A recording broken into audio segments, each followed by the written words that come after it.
Hello, let me introduce myself. My name is Muhammad Prasetyo. So in here, I wanna interpreting to English to Indonesia for my UTS. So let me share my screen. Okay, as you can see, the title is How to Build Your Creative Confidence. Bagaimana cara membangun kreativitas kepercayaan dirimu, by David Gelley, oleh David Gelley. Okay.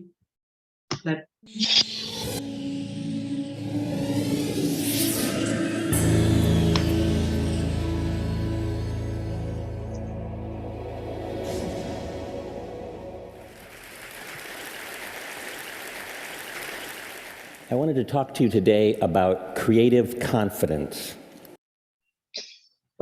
Di sini hari ini si pembicara David Gelley ingin menyampaikan pembicaraan tentang kepercayaan diri yang kreatif. I'm going to start way back in the 3rd grade at Oakdale School in Barberton, Ohio.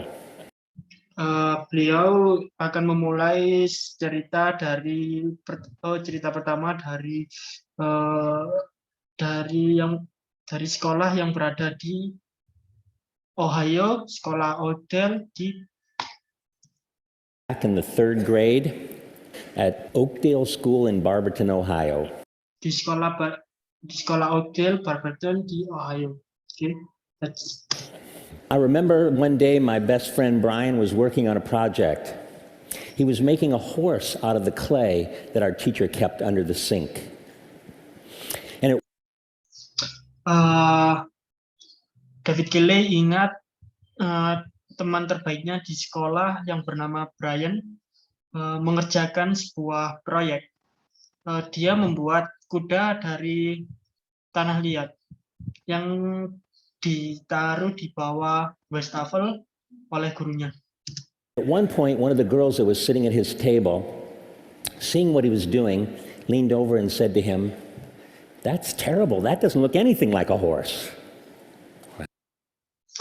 Oke, di sini kemudian ada seorang temannya yang cewek yang duduk di sebelah Brian di mejanya, kemudian melihat apa yang dibuat oleh Brian, yang dilihat oleh Brian dan berkata, sangat buruk, itu tidak nampak seperti kuda. Right. And Brian's shoulders sank, and he wadded up the clay horse and he threw it back in the bin. Kemudian Brian merasa kecewa akan hal itu karena kemudian Brian membawa kuda itu dan membuangnya ke tempat sampah.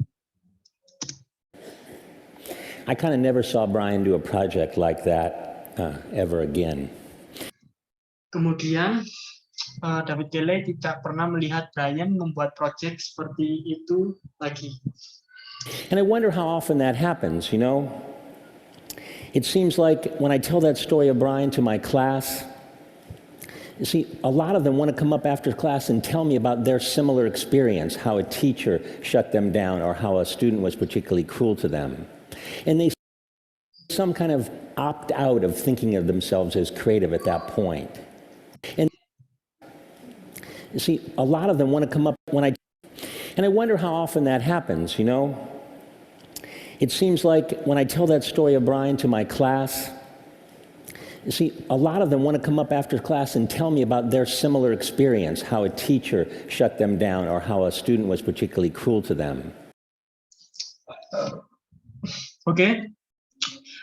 David Gelley penasaran apakah hal yang seperti itu sering terjadi. Seperti saat ketika dia menjadi guru, dia menceritakan kisah Brian kepada siswanya. Dan banyak yang datang ketika kelas tersebut selesai. Banyak yang bercerita dan banyak yang mengatakan mempunyai pengalaman yang sama akan hal itu. Bagaimana seorang guru mematikan rasa kepercayaan dirinya rasa kepercayaan diri, dan bagaimana murid-murid bersikap kejam terhadap kepadanya. Okay, that's enough for me. So I think thank you. So okay, that's enough for me. I think thank you. Wassalamualaikum warahmatullahi wabarakatuh.